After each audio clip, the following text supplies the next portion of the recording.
નમસ્કાર મિત્રો, વિદેશી ફેસલાઓના અમલીકરણ માટે ન્યૂયોર્ક તેમજ જીનીવા સંમેલનમાં દર્શાવેલી શરતો કઈ છે એના વિશે આજના વિડીયોની અંદર જોઈશું. કારણ કે મિત્રો, આ જે પ્રશ્ન છે ઘણા પ્રીવિયસ યરની અંદર તમે એનાલિસિસ કરશો તો તમને ઘણા એવા પેપરની અંદર તમને જોવા મળશે. તેથી સ્પેસિફિક એનો વિડીયો આપણે આજે લઈને આવ્યા છીએ. તો વિદેશી ફેસલાઓના અમલીકરણ માટે ન્યૂયોર્ક સંમેલનની અંદર દર્શાવેલી શરતોની અંદર આર્બિટ્રેશન અને સમાધાન અધિનિયમ 1996ની કલમ 48ના જણાવ્યા પ્રમાણે ન્યૂયોર્ક કન્વેન્શન 1958 અન્વયે પરદેશી ફેસલા અમલી બનાવવા માટે હવે પછીની જે શરતો છે એ જણાવે છે, જેની અંદર પરદેશી ફેસલો જેની વિરુદ્ધમાં તેનો આશ્રય મંગાવવામાં આવ્યો હોય તે પક્ષકારની વિનંતીથી જો પક્ષકાર સાબિતી પૂરી પાડે તો જ માત્ર તેનો ઇનકાર કરી શકાશે. તો એની અંદર સૌથી પહેલાં જે શરતો છે એમાં સમજૂતી કાયદાથી વિપરીત હોય તો સમજૂતીના પક્ષકારો જે સમજૂતી કરવામાં આવેલી હોય એમના પક્ષકારો તેમને લાગુ પડતા કાયદા અન્વયે કોઈ અસમર્થતા હેઠળ હોય અથવા તો ઉપરોક્ત સમજૂતી પક્ષકારોએ તેને જેને આધીન બનાવી હોય ત્યાં અથવા તેની ઉપરના નિર્દેશની નિષ્ફળતામાં ફેસલો જ્યાં આપવામાં આવ્યો હોય તે દેશના કાયદા અન્વયે કાયદેસરની ના હોય.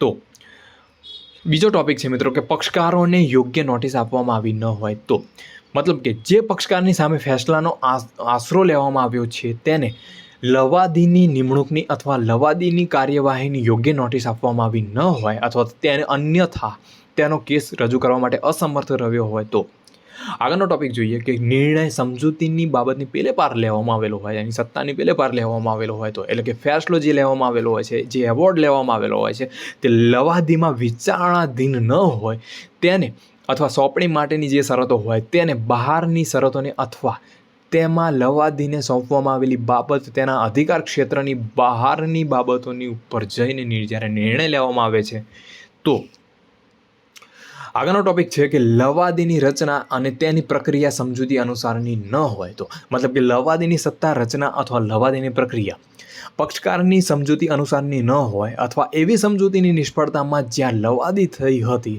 તે સ્થળના દેશના કાયદાની અનુસાર ના હોય, કાયદાને વિરુદ્ધની હોય તો આગળનો ટોપિક છે ફેસલાની બંધનકારકતા ના હોય. મતલબ કે ફેસલો હજુ સુધી પક્ષકારો પર બંધનકારક બન્યો ન હોય અથવા જે દેશમાં ફેસલો થયો હતો ત્યાંની સક્ષમ સત્તા દ્વારા અથવા કાયદા અનુસાર તેને રદ કરવામાં આવ્યો હોય અથવા મોકૂફ રાખવામાં આવ્યો હોય, મતલબ કે કલમ 48(1) પ્રમાણે. આગળનો ટોપિક છે મિત્રો કે મુદ્દો લવાદી દ્વારા ઉકેલી શકાય એવો હોવો જોઈએ. મતલબ કે વિવાદનો વિષય એવો હોવો જોઈએ કે જે ભારતીય કાયદા મુજબ લવાદી દ્વારા ઉકેલી શકાય. જો ભારતીય કાયદા અનુસાર તે મુદ્દો લવાદી માટે યોગ્ય નથી તો એવોર્ડનો અમલ થઈ શકશે નહીં, એ ફેસલાનો અમલ થઈ શકે નહીં. આ જે પોઈન્ટ છે એ ફેસલાનો અમલ ના થઈ શકે એ માટેના છે. મતલબ કે એવોર્ડ જે ફેસલો છે ભારતની જાહેર નીતિ વિરુદ્ધનો ન હોવો જોઈએ. જો એવોર્ડ જે છે ફેસલો જે છે એ ભારતની જાહેર નીતિ સામે નહીં જાય. જો એવોર્ડ કપડ એટલે કે ફ્રોડ, કરપ્શન મતલબ કે ભ્રષ્ટાચાર અથવા અન્ય અનૈતિક કારણસર આપવામાં આવ્યો હોય તો તેનો અમલ થઈ શકશે નહીં, તે ફેસલાનો અમલ થઈ શકતો નથી. કલમ 48(2) પ્રમાણે અદાલતના અધિકારો જોઈએ. કલમ 48(3) પ્રમાણે જો કોઈ પક્ષકાર એવોર્ડને પડકારતો હોય અને તે દેશ જ્યાં એવોર્ડ આપવામાં આવે છે ત્યાં તેની વિરુદ્ધ અરજી કરવામાં આવી હોય તો અદાલત એવોર્ડના અમલને મોકૂફ રાખી શકે છે. અદાલત સામેથી એવોર્ડને પડકારતા પક્ષકાર પાસેથી યોગ્ય જામીન લેવા માટે પણ આદેશ કરી શકે છે.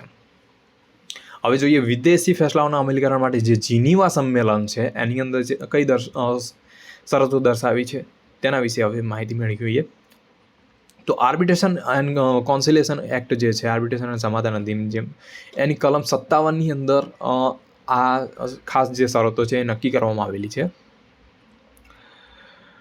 એ જે જીનીવા કન્વેન્શન 1927ના આધારે નક્કી કરવામાં આવેલી હતી એ શરતો અને એનો અમલ પણ કરવામાં આવેલો હતો. તો હવે એની મુખ્ય જે શરતો છે, નિયમો જે છે એ જોઈ લઈએ. તો લવાદી કાયદેસર હોવી જોઈએ. પહેલો ટોપિક છે કે વિવાદ જે સમજૂતી પ્રમાણે લવાદીમાં મોકલવામાં આવ્યો હતો તે કાયદેસર હોવી જોઈએ. જો વિવાદ લવાદી માટે યોગ્ય ન હોય અથવા સમજૂતી કાયદેસરની ન હોય તો એવોર્ડનો અમલ થઈ શકશે નહીં. બીજો ટોપિક છે મિત્રો, બીજી શરત છે કે વિવાદના વિષયને લવાદી દ્વારા ઉકેલવાની મંજૂરી હોવી જોઈએ. જો મુદ્દો લવાદી માટે મોકલવામાં આવ્યો છે તે ભારતીય કાયદા પ્રમાણે લવાદી દ્વારા ઉકેલી શકાય એવો હોવો જોઈએ. જો એ વિષય ભારતના કાયદા અનુસાર લવાદી માટે યોગ્ય ન હોય, જેમ કે ક્રિમિનલ કેસ હોય, કુટુંબિક સંબંધિત કોઈ પણ મુદ્દાઓ હોય, એના વિશે કોઈ કેસ હોય તો એવોર્ડનો અમલ થઈ શકશે નહીં.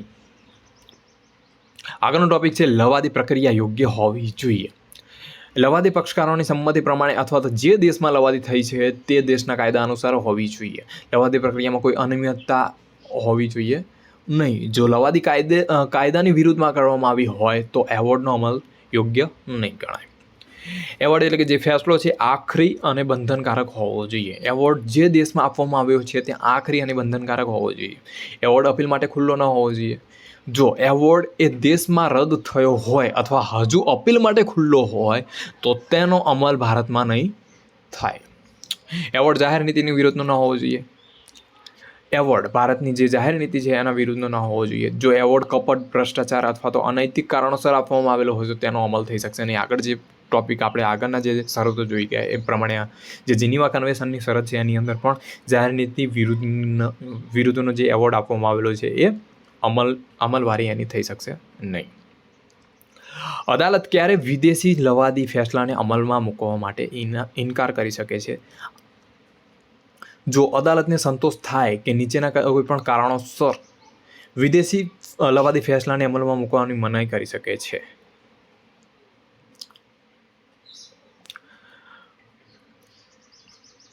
તો એ કારણો જોઈએ મિત્રો. તો પહેલો ટોપિક છે કે એવોર્ડ જે દેશમાં આપવામાં આવે છે ત્યાં રદ થઈ ગયો હોય, મતલબ કે જે પણ ફેસલો તે દેશની અદાલત દ્વારા રદ કરવામાં આવ્યો હોય તો તેનો અમલ પછી ભારતની અંદર પણ ના થઈ શકે સ્વાભાવિક રીતે.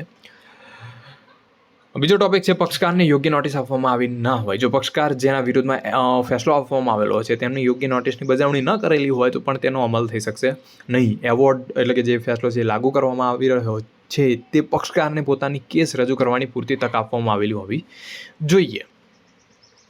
લવાદી સીમાને બહાર જઈ ચૂકી હોય. જો એવોર્ડ લવાદીની જે શરતો છે એ બહારના મુદ્દાઓ પર આપવામાં આવી હોય તો તેની અમલવારી થઈ શકે નહીં. જો એવોર્ડના કેટલાક ભાગો માન્ય છે અને બાકીના અવૈધ છે તો અદાલત અમલ માટે તે માન્ય ભાગોને અલગ કરી શકે છે. અદાલત પાસે શું વિકલ્પ છે અંગે? તો જ્યારે અદાલતને શંકા હોય કે એવોર્ડ યોગ્ય છે કે નહીં ત્યારે તે નીચેના વિકલ્પો અપનાવી શકે છે. એની અંદર જોવા જઈએ તો એવોર્ડનો અમલ અટકાવી શકે છે. જો એવોર્ડ ખોટા કારણોસર આપવામાં આવ્યો હોય તો તેનો અમલ પણ રોકી શકે છે. અમલને મોકૂફ પણ રાખી શકે છે. અદાલત પક્ષકારને વાજબી સમય આપી શકે જેથી તે પોતાના દેશની અદાલતમાં એવોર્ડને રદ કરવા માટે અરજી કરી શકે છે. ટૂંકની અંદર કન્ક્લુઝન જોઈએ નિષ્કર્ષ રૂપે તો વિદેશી લવાદી ફેસલાઓને એટલે કે ફોરેન આર્બિટ્રલ એવોર્ડ્સને ત્યારે જ ભારતમાં અમલમાં મૂકવામાં આવે છે જ્યારે હવે પછીની શરતો પૂર્ણ કરશે. એટલે કે તે એવોર્ડ કાયદેસર હોવો જોઈએ, વિવાદનો વિષય ભારતીય કાયદા મુજબ લવાદી માટે યોગ્ય હોવો જોઈએ, લવાદી પ્રક્રિયા કાયદા મુજબ જ થવી જોઈએ, એવોર્ડ આખરી અને બંધનકારક હોવો જોઈએ, જાહેર નીતિની વિરુદ્ધનો ન હોવો જોઈએ, એવોર્ડ કપટ, ભ્રષ્ટાચાર અથવા અનૈતિક રીતે આપવામાં આવેલો હોય તો તેનો અમલવારી ના થઈ શકે, અટકાવી શકાય છે. જો એવોર્ડ એ દેશમાં રદ થયો હોય તો ત્યાં આપવામાં આવેલો તો તેનો અમલ ભારતની અંદર પણ સ્વાભાવિક રીતે ભારતની અંદર પણ રદ થઈ શકે છે.